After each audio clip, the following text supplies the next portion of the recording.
అది ఇవన్నీ రాసే ముందు ఆవిడ ఏం చెప్పినవన్నీ నిజాలు అయిపోవు కదా. ఆవిడకి ఎప్పుడు ముందు నుంచి కూడా ఆవిడకి ఈ రాజకీయంగా ఎదగాలనేది ఆవిడకి మెయిన్ ముందు నుంచి ఉన్న టార్గెట్. టికెట్ ఆవిడకే కావాలనేది ఆవిడ మెయిన్ ఎయిమ్. ఆవిడ ఆ ఎయిమ్తో, లేకపోతే 60 years ఒక అతనితో నన్ను ఇల్లీగల్ కాంటాక్ట్ పెట్టాల్సినంత అవసరం ఆవిడకి ఏముంది? ఆవిడకి వాళ్ళ హస్బెండ్కి పిల్లలకి ఏమైనా ఉంటే హస్బెండ్ వాళ్ళు పిల్లలు తేల్చుకోవాలి, నన్ను మధ్యలో లాక్కూడదు. ఇది నా పర్సనల్ లైఫ్, ఇది నా ఇష్టం. ఎవరు నా క్వశ్చన్ చేసే రైట్ కూడా లేదు. నాకు కూడా నా రైట్స్ అనేవి కొన్ని ఉంటాయి.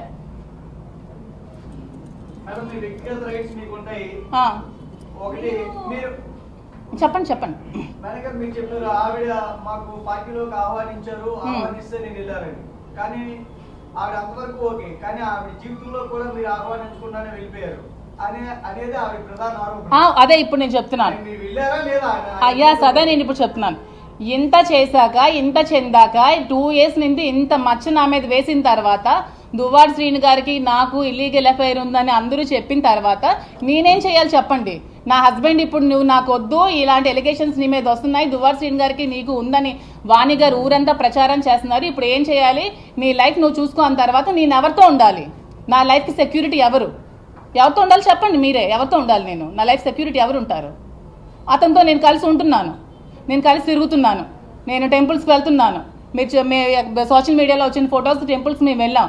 అవి ఇది చేసి కలిపి పెట్టారేమో నాకు తెలియదు, కానీ మార్పింగ్ చేశారు. కానీ నేను టెంపుల్స్కి వెళ్ళాను, మేము ఉంటున్నాం. మరి ఇంకా నాకు దిక్కుదోచిన స్థితిలో నేను ఏం చేయాలో చెప్పండి? నా లైఫ్ని ఇంత స్పాయిల్ చేశాక, ఊరంతా ఆవిడ ప్రచారం చేశాక, ప్రతి ఒక్కరి దగ్గరికి వెళ్ళి దువ్వాడ శ్రీను గారితో మాధురికి అఫైర్ ఉందని చెప్పిన తర్వాత నేనేం చేయాలో చెప్పండి? నేను ఎలా రియాక్ట్ అవ్వాలి? అంటే నేను ఇప్పుడు నా 3 పిల్లలతో నడి రోడ్డు మీద ఆత్మహత్య చేసుకోవాలా, లేకపోతే నా లైఫ్ సెక్యూరిటీ నేను చూసుకోవాలా? చెప్పండి, అడగండి. శ్రీను గారితోనే టెంపుల్కి వెళ్ళాను. ఇది 2 years ముందు నుంచి జరుగుతుందని చెప్తున్నాను కదా. 2 years ముందు నుంచి ఈ సోషల్ మీడియాలో ఫొటోస్ పెట్టారు కదా, మీనాక్షి అమ్మవారి దగ్గర టెంపుల్. అవును, టెంపుల్స్కి వెళ్ళాం.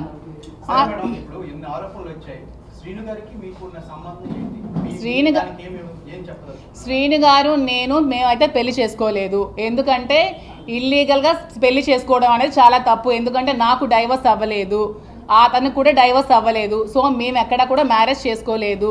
నేను అతనితో ఉంటున్నాను. అతను నాకు ఒక ఫ్రెండ్, ఒక ఫిలాసఫర్, ఒక గైడ్, అన్నీ అతనే నాకు. ఎందుకంటే నేను సూసైడ్ చేసుకోవాల్సిన సిచ్యువేషన్ వచ్చినప్పుడు నువ్వు అలా ఏం చేసుకోవద్దు, నీకు నేను ఉన్నాను, నీకు ధైర్యంగా ఉంటాను, నువ్వు అధైర్య పడుకో, నాకు ధైర్యాన్ని ఇచ్చి నన్ను అతను ఒక సెక్యూర్డ్గా ఉంచుతున్నారు. దాంట్లో తప్పేమీ లేదు కదా. నేను వాళ్ళ ఫ్యామిలీలో సహజీవనం ఎలా అవుతుందండి? అడల్టరీ అనుకోవచ్చు కదా. సహజీవనం అనేది పెళ్లి.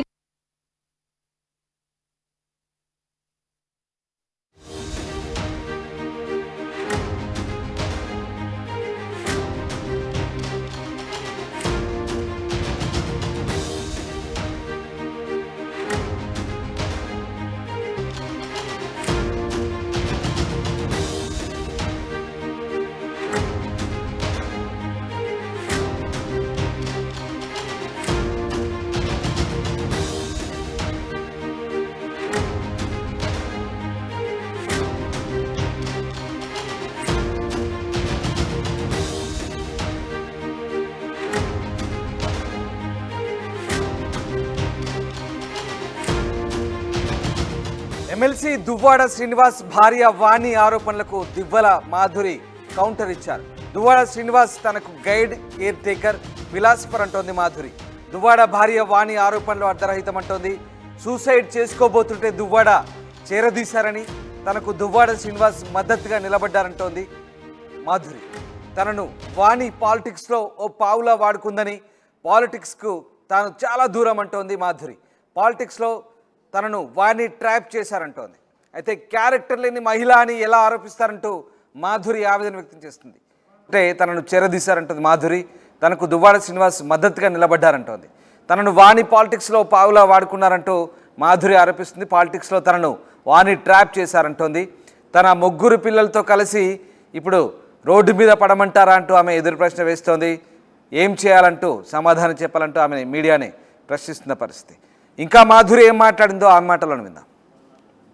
నా పేరు మాధురి. లాస్ట్ 2 yearsగా నేను చాలా స్ట్రగుల్స్ ఫేస్ చేస్తున్నాను.